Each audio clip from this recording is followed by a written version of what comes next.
आप में से कितने लोग हैं जो बहुत एक्साइटेड हैं आज के सेशन को लेकर के? तो अब मैं जैसे ही आपको नाम बताऊंगा उनका, जो हमारे आज के गेस्ट हैं, तो आपका जो एक्साइटमेंट लेवल है वो और बढ़ जाएगा।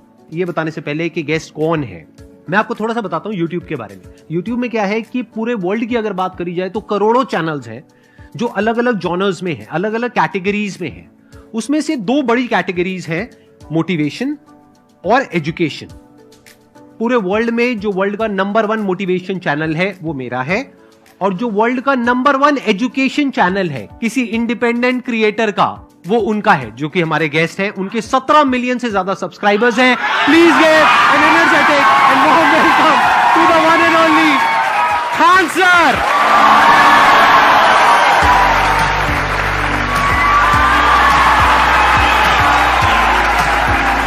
क्या हाल चाल जी, कैसे हैं आप?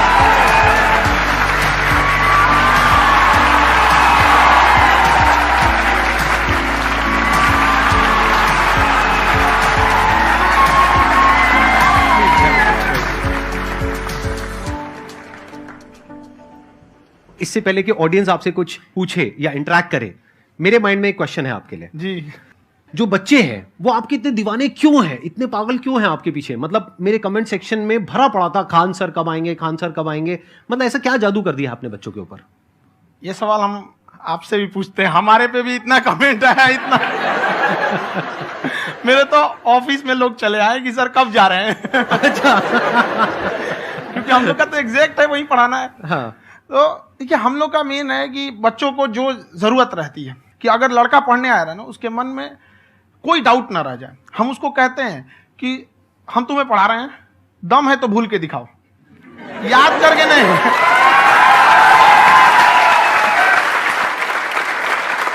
प्लस आप जिस प्राइस पॉइंट पे पढ़ा रहे हैं, आई थिंक वो सबसे कम है, वो बहुत ही कम है। सर ये जो फीस का कल्चर है, हाँ। ये हमारा इंडियन कल्चर नहीं है।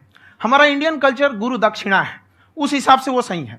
ऑक्सीजन जैसे जिंदगी के लिए जरूरी है, वैसे एजुकेशन जरूरी है। कोई ये नहीं कह सकता है कि पैसे की वजह से वो खान सर के यहां से लौट गया। क्या बात है।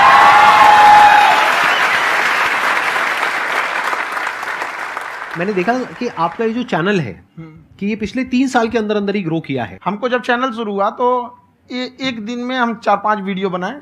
एक हमको कुछ आता, आज भी नहीं आता इतना, तो हम देख के कैमरा वैमरा तो हम कंफ्यूज हो गए, बाप रे। तो हम एक ही दिन में वीडियो शूट किया, पढ़ाने वाला टॉपिक था हमको। उसके बाद कभी वीडियो ही नहीं, 6-7 वीडियो एक ही बार शूट कर लिए। और एक जो थे जिनका कैमरा वगैरह था, मेरे पास कैमरे भी नहीं थे उस टाइम, और कैमरा 35,000 का था, तो 6 महीना इसी में लग गया, जो 35,000 इसी में फंस जाएगा। तो उनके कैमरे से शूट किए, उन्होंने कोई चार्ज लिया, उसके बाद हम छोड़ ही दिए। लॉकडाउन लगा, तब हम कहें आप कैसे पढ़ाएंगे, हो तो 1 दिन 2 दिन करते करते अचानक लंबा हो गया। तब हमको याद आया कि ओहो, मेरा एक चैनल भी है वहाँ पे। तो उस समय उस पर लगभग 30,000 सब्सक्राइबर हो चुके थे। तो जैसे लॉकडाउन लगा तो उस पर पढ़ाना चालू किया, और पता नहीं क्या लोगों को पढ़ाई में इतना इंटरेस्ट आ गया कि आपका स्टाइल ऐसा है थोड़ा सा, आप आई थिंक पढ़ाई के साथ साथ में जो बीच बीच में आप थोड़ा बहुत छोड़ते रहते हैं ना, मतलब जो एंटरटेनमेंट चलता रहता है। ये बात हम देखिए, जब हम गुलाम थे ना, तो अंग्रेजों ने एक चाल चला था कि भारत को हम फिजिकली गुलाम रखेंगे 100-200 साल, मेंटली 1000 साल कर देंगे। उन्होंने पढ़ाई का मॉडल चेंज कर दिया। उन्होंने ऐसा डिजाइन किया कि टीचर की रिस्पॉन्सिबिलिटी है वो पढ़ा के चला जाए। टीचर की रिस्पॉन्सिबिलिटी यहां खत्म नहीं हो जाती है। पढ़ाना तो कोई भी पढ़ा सकता है, टीचर की इससे बड़ी रिस्पॉन्सिबिलिटी होती है उसे समझाना। वो समझा कि नहीं समझा। अगर लड़का आपके समझाने के बाद डाउट रह गया तो ये आपकी गलती है। लड़का हमसे पूछता है सर इतनी भीड़ है आपके पास, तो कहे सर डाउट कैसे पूछेंगे? हम कह रहे यार तुम्हारा डाउट बचेगा तब ना पूछेगा तुम डाउट यहाँ पर।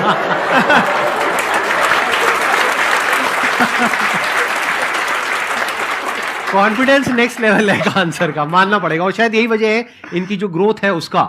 किसी ने शायद सपने में भी नहीं सोचा होगा कि पिछले 2 साल के अंदर अंदर जो आपके चैनल की ग्रोथ हुई है, जैसे आप खुद ही बता रहे हैं कि लॉकडाउन के टाइम पे आपके 30,000 के करीब सब्सक्राइबर्स थे, आज की डेट में 17 मिलियन है। और मेरा एक क्वेश्चन और है, इससे पहले कि ऑडियंस में से आपसे कोई क्वेश्चन पूछे, कि कई बार आप ऐसे भी टॉपिक्स टच करते हैं जो थोड़े से कंट्रोवर्शियल हैं या थोड़े से सेंसिटिव हैं, जिसके ऊपर बात करने की हिम्मत आई थिंक बहुत ही कम लोगों में है। तो आपको कभी ये नहीं लगता है कि कहीं ज्यादा तो नहीं हो रहा है, इसको थोड़ा रोक देते हैं, थोड़ा कम कर देते हैं? क्योंकि कोई लाइन ही नहीं है वैसे तो बोलने को, तो आप कुछ भी बोल दो, कितना भी बोल दो। हुई है कंट्रोवर्सी बहुत बार। एक्चुअली बचपन से हमको फौज में जाना था, और फौज वालों के लिए ये सब मायने नहीं रखता। उसको करना है मतलब करना है, तुम सामने कुछ भी रहो, डजंट मैटर।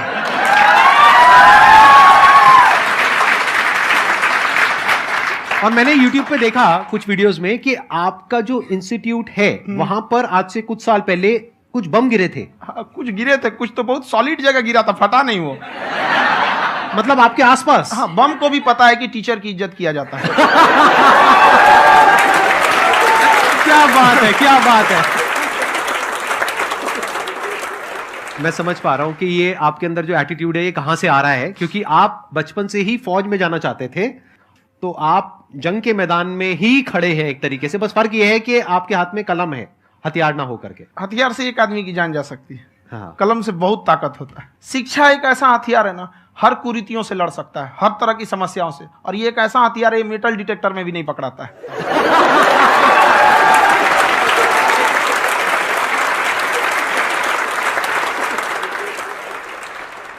मेरा क्वेश्चन ये है कि अभी प्राइवेट ऑर्गेनाइजेशंस में पीटने का, पनिशमेंट का ये सिस्टम जो है खत्म हो गया है। हम आपके वीडियो में देखे हैं सर कि आप एक बड़ा सा रोल रखे रहते हैं, पुलिस वाला लाठी है वो, पुलिस वाला लाठी है, और स्टेज पे बुला के बच्चों को उसी से धुनाई शुरू कर देते हैं मस्त एकदम से, है ना।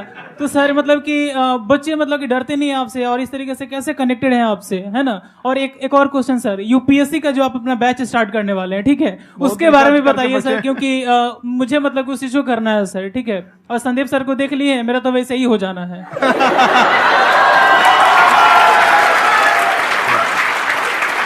क्या हो जाना है?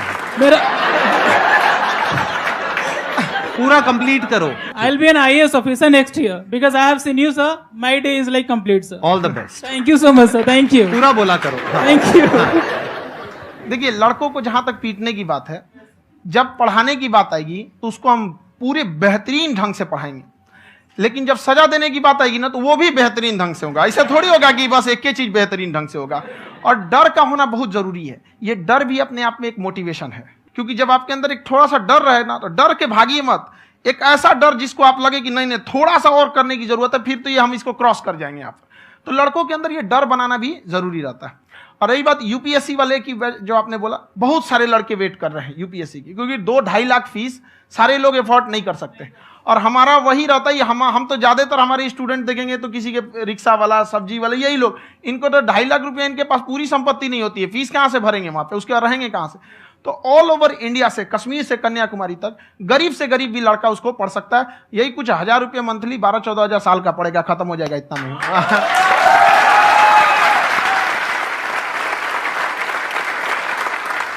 ये जो डंडे वाली बात इन्होंने कही, ये सच है? मतलब आप सच में एक डंडा रखते हो? पुलिस का ही है वो।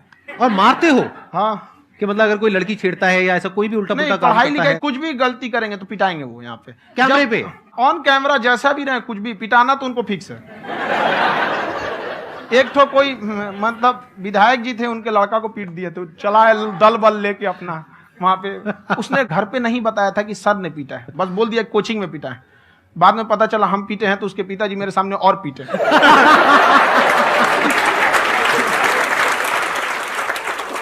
सर, आपका सबसे बड़ा डर क्या है, आप दोनों का? फौजी को डरे नहीं लगता है, बाकी अफसर से पूछिए।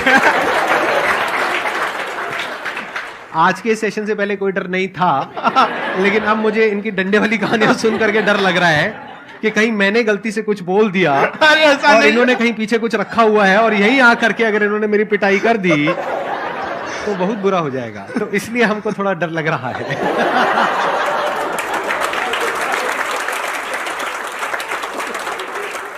आपकी डेली कितने घंटे क्लासेस होती हैं? 6-7 घंटे।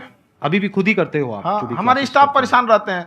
हम 1:30-2 बजे सोते हैं, सुबह 6 बजे उठ जाते हैं, परेशान रहते हैं। यार इतना क्यों करते हो, है ना?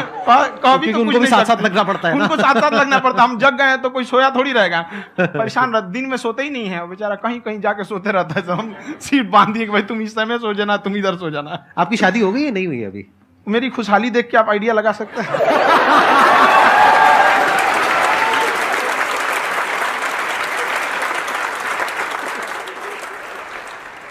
First of all I would like to say sir, thank you so much to you and to your team कि आपने मुझे यहाँ आने का मौका दिया। एंड सर, अब तक मैंने आपको सिर्फ फ़ोन या लैपटॉप में ही देखा है दोनों को, आज फर्स्ट टाइम लाइव देख रही हूँ तो बहुत अच्छा लग रहा है। तो मेरा क्वेश्चन ये है सर आपसे जब हम लाइफ में कोई डिसीज़न लेते हैं कि हमें ये पर्टिकुलर चीज़ करनी है, और क्योंकि हम डिसीज़न लेते हैं तो हमारी आदत है कि पहले हम 4 लोगों से पूछते हैं कि तू बता तेरी क्या राय है, तू बता तेरी क्या राय है। तो उनमें से अगर कोई हमें कह देता है कि ये बेकार डिसीज़न है मत कर, तो हमारा माइंड कहीं ना कहीं डाइवर्ट होने लगता है और उसकी वजह से हम अपना डिसीज़न चेंज कर देते हैं। तो मेरा क्वेश्चन ये है कि कैसे हम अपने डिसीज़न पे स्टिक रहे, कैसे हम जो दूसरे के ओपिनियन है उनको अफेक्ट ना होने दें अपने ऊपर।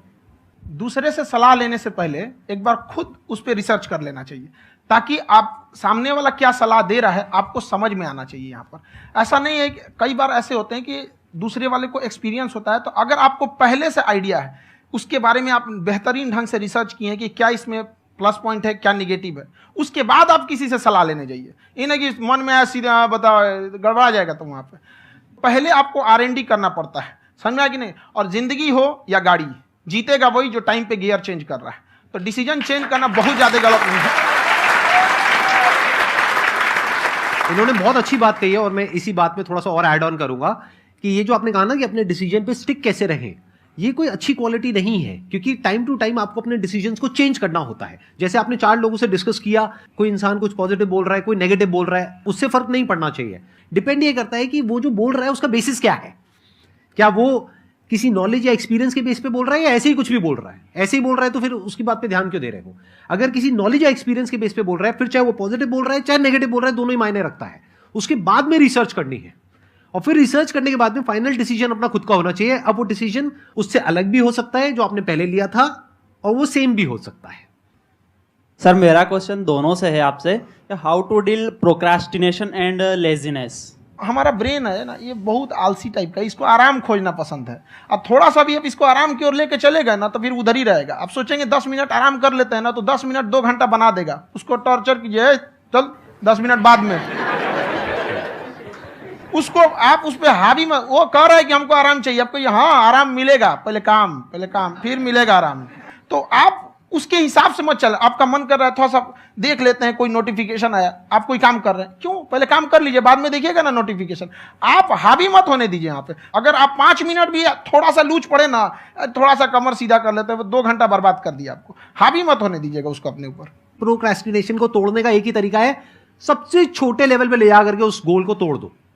यानी वो गोल बहुत बड़ा है, उसको ब्रेक डाउन करो, उसके सबसे पहले स्टेप पे आ जाओ कि उसको अचीव करने का सबसे पहला स्टेप क्या है। जैसे गाड़ी चलाना सीखना है, उसका सबसे पहला स्टेप क्या है। अगर घर में कोई नहीं है सिखाने वाला या सिखाने वाली, तो बाहर जा करके जो गाड़ी का ड्राइविंग स्कूल है उधर जा करके पैसे दे दो। अब फंस गए ना तो फंसा दो अपने आप को। दिमाग ये लगाओ कि अपने आप को कैसे फंसाया जाए। जब हम फंस जाते हैं ना तो फिर हमको वो काम करना ही पड़ता है। Then there is no looking back. जब तक आप सोच रहे हो तब तक सोच रहे हो, उसको बोलते हैं पैरालिसिस ऑफ एनालिसिस, कि आप सोचते चले जा रहे हो अपने माइंड में, मैं ये करूंगा वो करूंगा वो करूंगा वो करूंगा, और प्रोक्रेस्टिनेट हो रहा है, वो चीज टलती चली जा रही है। तो उसको छोटे से छोटे लेवल पे ब्रेक डाउन करके उसको कर दो, दैट इज नंबर 1। और जैसे ही करना शुरू करते हो, कोशिश करो कि उसको जब तक कि आप सही से नहीं कर लेते हो उसको छोड़ना नहीं है, तो आपकी लेजीनेस भी खत्म हो जाएगी। कई लोगों को तो हमने देखा जो सप्ताह में कुछ भी नहीं करता, वो भी संडे को आराम कर रहा है।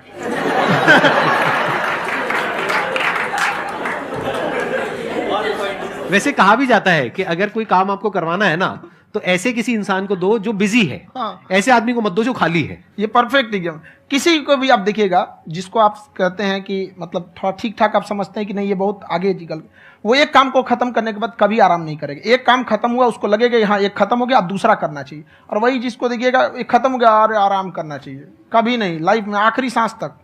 सर यहाँ पे सब हिंदी में पूछते हैं, इंग्लिश में पूछते हैं, मैं भोजपुरी में पूछूं? जौन भाषा ठीक लगे तोने में पूछ दो। हाँ सर।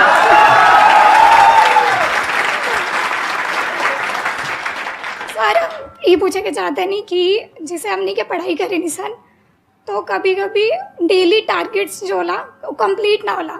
अगर टारगेट्स कंप्लीट भी होला तो फिर ऐसा इरिटेशन या फिर वो एंजाइटी या फिर कि और करना है या फिर अभी नहीं हुआ, वो चीज़ हमेशा रहेला, तो वो कम कैसे करल जाए? देखिए टारगेट्स को ना हम लोग को एक अपने हिसाब से पहले फिट करना चाहिए। ऐसा नहीं कि दूसरे किसी इंसान को देख के हम टारगेट फिट कर ले। कोई लड़का 8 घंटा पढ़ रहा है, कोई पहली बार अभी पढ़ना ही चालू किया, उसको देख के 8 घंटा पढ़ेगा तो पढ़ाई छोड़ देगा। तो आप अपनी क्षमता के हिसाब से देखिए कि आप कितना पढ़ सकते हैं। अगर आपने एक घंटे को बना लिए कि हम 1 घंटा पढ़ सकते हैं, अगले 1 हफ्ते तक उसको सस्टेन रखिए। जिम में कैसे करते हैं लोग, पहले दिन उठा लीजिएगा 1 कुंटल तो हार्ट अटैक हो जाएगा। तो वो धीरे धीरे टारगेट सेट कीजिए और अपनी क्षमता को भी देखिए। हर इंसान की क्षमता अलग है। कंगारू को देख के हाथी छलांग मारेगा, पैर तोड़ के बैठ जाएगा।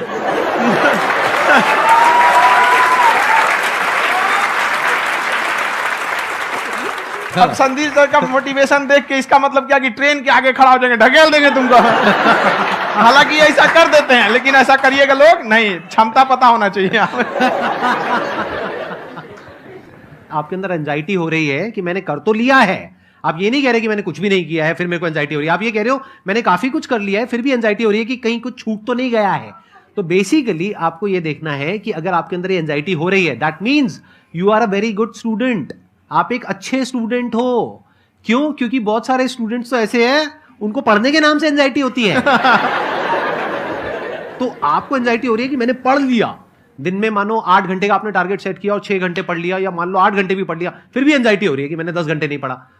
तो ये तो अच्छी क्वालिटी है ना, ये तो एक ब्रिलियंट स्टूडेंट की क्वालिटी है, क्योंकि एंजाइटी उसी को होती है जो केयर करता है, जिसको परवाह है, उसी की तो एंजाइटी होती है। जैसे माँ को अपने बच्चे की, जैसे एक माँ को अपने बच्चे के, जैसे एक माँ को अपने बच्चे को लेकर के एंजाइटी होती है। हंस लो मजाक उड़ा लो मेरा। कोई बात नहीं, एडिट कर देंगे इसको हम। हाँ।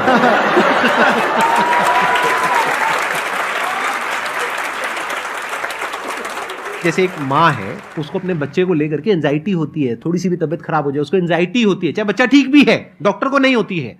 क्यों? क्योंकि माँ को उस बच्चे से प्यार है। तो दैट मीन्स कि आप अपनी पढ़ाई को लेकर के सीरियस हो, इस वजह से आपके अंदर एंजाइटी हो रही है, विच इज नॉर्मल।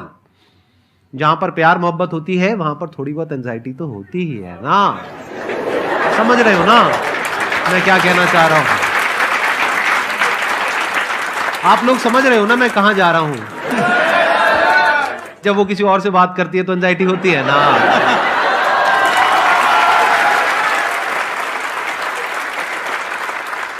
सर, आपकी स्टोरी हमने सुनी थी, तो एक टाइम आया था जब आप गंगा किनारे जाके बैठ गए थे, उस समय आपको कुछ समझ नहीं आ रहा था, तो उस समय मतलब आपने ये डिसीजन कैसे लिया कि अब आगे नहीं, यहाँ से वापस जाना है? रास्ता ही नहीं था। घर जाने के लिए एटलीस्ट 90 रुपए चाहिए थे, जेब में 40 रुपए थे, कैसे घर जाते हैं? और हम गंगा के किनारे चुपचाप बैठे बैठे हम कहें कि अब बहुत टेंशन हो गया, अब घर जाना चाहिए। रूम पे, तो किराए के रूम पे ही आदमी सारे लोग रहते। गए वहां पे तो रूम लॉक हो गया था, तुम खटखटाए तो ऊपर से गुस्सा से बोले जो ऑनर थे, क्या टाइम हो गया है? तुम कहे 9-10 बज रहा होगा। घड़ी देखिए तो 2 बज रहा था रात का, 2-2:30 बज गया था वहाँ। टेंशन में आप, तो होता है कई बार ऐसा समय आएगा कि लगेगा जैसे अब कुछ नहीं हो सकता है, तो इससे घबराना नहीं है। कभी कभी गुच्छे की आखिरी चाबी भी ताला खोल देती है। जो बातें आपने बताई कि घर में प्रॉब्लम्स ये तो बहुत लोगों ने फेस करी वहां पर, आप अकेले नहीं है, बहुत लोगों ने ये प्रॉब्लम्स फेस करी, बहुत तरह की प्रॉब्लम्स देखी, बहुत तरह की स्ट्रगल्स देखी, लेकिन वो सब इतने कामयाब नहीं हो पाए जितने कि आप हुए। तो आपके अंदर ऐसा कुछ ना कुछ है जो औरों के अंदर नहीं है, तो वो मैं जानना चाह रहा हूं कि वो ऐसा क्या था जहां से कि आपका दिमाग यहां तक सोच पा रहा है कि मैं पूरे इंडिया में इतने बड़े लेवल का चेंज लेकर के आ सकता हूं, एजुकेशन फील्ड में रेवोल्यूशन लेकर के आ सकता हूं। ये सोचना ही बहुत लोगों के बस का नहीं है। मेरी एक खुद की थिंकिंग, अगर हमको कोई 100 रुपए किसी काम के लिए दिया, हम सबसे यही कहते हैं, तो हम कोशिश करते हैं उसे 200 का रिटर्न दे। अगर कोई हमसे 200 रुपया फीस दे रहा है, 250 दे रहा है, तो हम उसको ये कोशिश करते हैं कि तुम्हें ऐसा लगे कि नहीं भैया हमने 10-20 हज़ार का पढ़ लिया यहाँ पर। वो ईमानदारी से कभी कमी नहीं। और हमेशा अगर हम प्रॉमिस एक्स का करते हैं तो डिलीवर 4x करना चाहते हैं। ध्यान से सुनना और ध्यान से समझना इस फर्क को, अगर आप समझ पाए तो बहुत आगे जाओगे लाइफ में।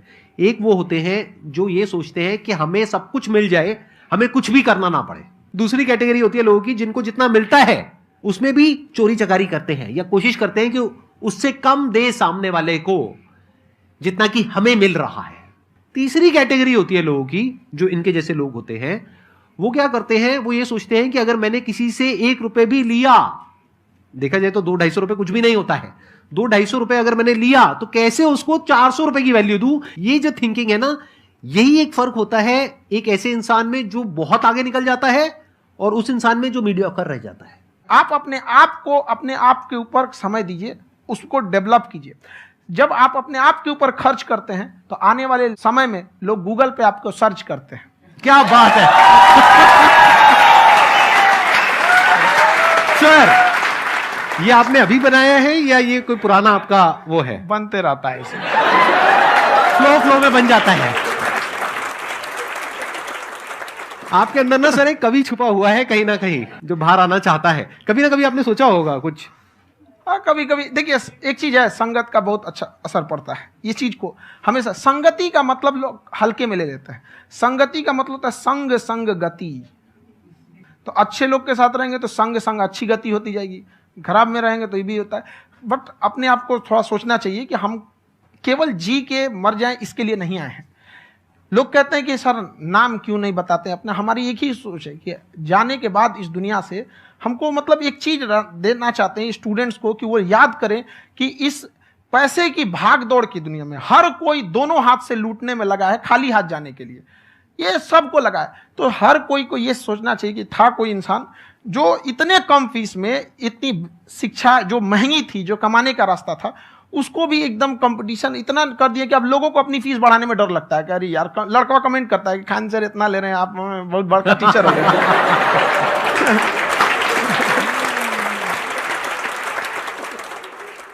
खान सर की एक क्लिप है, ये समय और समझदारी में बहुत फर्क होता है। अगर समय रहते समझदारी आ गई तो इंसान कामयाब हो गया, लेकिन अगर समय चला गया फिर समझदारी आई फिर तो बेकार है। तो सर मतलब कुछ आपको ऐसी चीज़ लाना चाहिए जो मतलब बच्चों जो तैयार हो रहे हैं उनको ये चीज़ें मतलब एंड टाइम पर दिखे। समझ रहे हैं आप मेरी बात? नहीं समझ?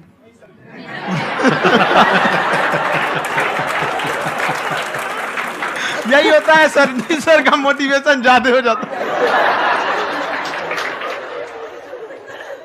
जब आप स्ट्रगलिंग फेज में हैं तो कम से कम चीजों को अपने ऊपर खर्च कीजिए, ज्यादा से ज्यादा सीखने में खर्च कीजिए। अगर आपको राजा बनने का शौक है तो गुलाम की तरह मेहनत करना सीखिए, तब राजा बनेंगे।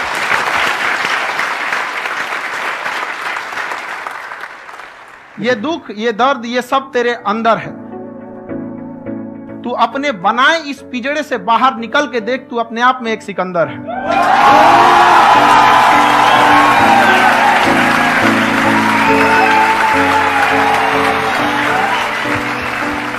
Thank you so much sir for coming.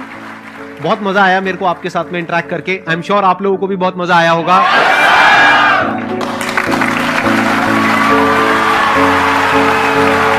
Thank you so much.